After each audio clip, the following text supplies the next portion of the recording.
It's one of the most terrifying things to go through and one of the most frightening to witness. You only have seconds to act. If you do the wrong thing, the consequences can be deadly. So what you're about to learn could save someone's life, maybe even your own. I'm talking about seizures. I'm going to need a little bit of help to get through this and to walk you all through the safest way to take care of someone who's having a seizure. So if you're sitting in seat number 125, come be my assistant of the day.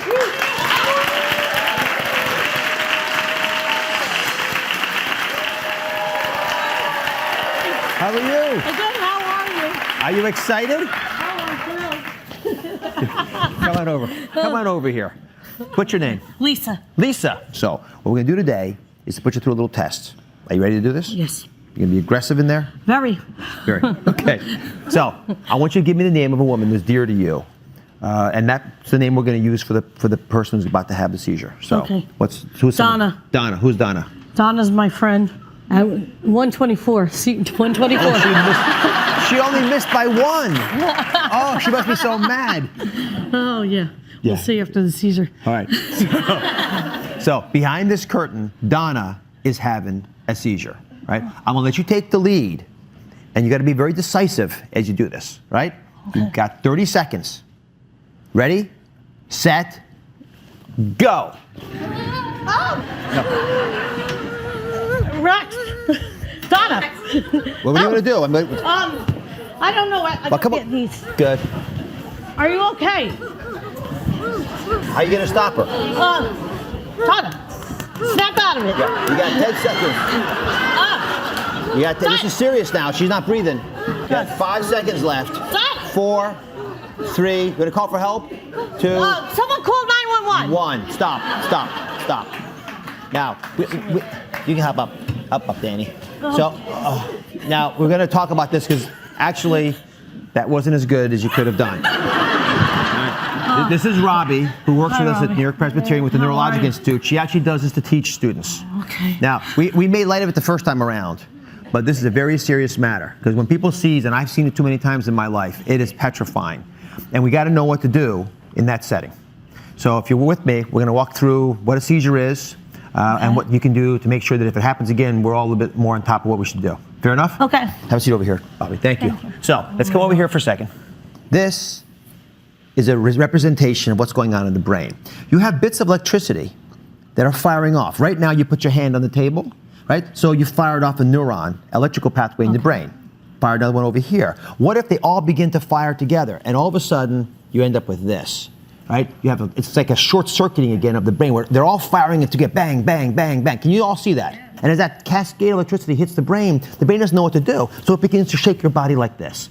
That's what a seizure represents. All right. Okay?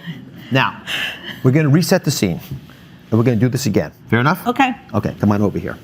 So, get the other side of Robbie over there. Get him over here and turn around. Now, notice what's going on right here. Are you having chest pains? She's not answering you. So, this is actually what a petit mal seizure looks like. And I say that, by the way, because in petit mals, a small part of the brain is firing. So it's like you're looking off in a trance in the space. It's a distant relative to almost to a daydream. Right? And so what you want to do is to stay calm. That's what the most important thing you do. And number 2 is you don't try to hold them down or push them or stop them or try to snap them out of it because they can't. They're having that seizure activity in their brain. Now, as it advances, they'll begin to move around. This is a partial complex seizure. So now you got to get in front of them.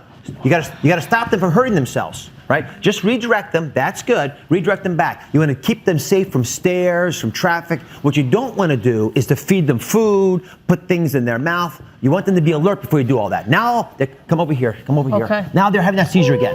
Now, first thing, push away things they could bang their head into. Push away hard. Push the table away. Push it away. Right? Get it away. That way, they're safe on the ground. Now, get next to them. Okay? Now, this is really important. This is a grand mal seizure. This is what she had before. Now you actually have to turn their head to the side so they can't aspirate fluid. All you have to do, you don't have to force them, just keep the airway clean of stuff they might be vomiting up. If they're having these seizures for more than 5 minutes, it's a problem. So you want to know what time it is now. So check the time. You know the time. Good. And just keep track of it. And be calm and patient. You don't have to call 911 because what you're witnessing right now is almost always what will happen. The seizure will run its course. You're not going to put anything in her mouth. You're not going to do anything that could interfere with the natural history of this. And then exactly what you're seeing now will happen. If it takes less than 5 minutes, you can relax now. You don't have to hold her. Okay. Then you don't have to do anything. You can allow her to be calm there. When she awakens, she'll slowly come to herself. She'll be a little bit confused initially. You get her up, you put her in your car, and you drive her to a doctor to be evaluated for why this happened. Right? This is true, by the way, across the board. In less than 5 minutes, thank you very much. In less than 5 minutes, you don't have to do anything that's panic-worthy. Now, there are 3 myths that I need to focus on right now before we leave the story of seizures. Okay. Myth number 1, don't put fingers in their mouth. Myth number 2, they'll choke on their tongue. How many have heard that? Right? It doesn't happen. The tongue naturally pulls out of the way. And myth number 3 is you should go call 911.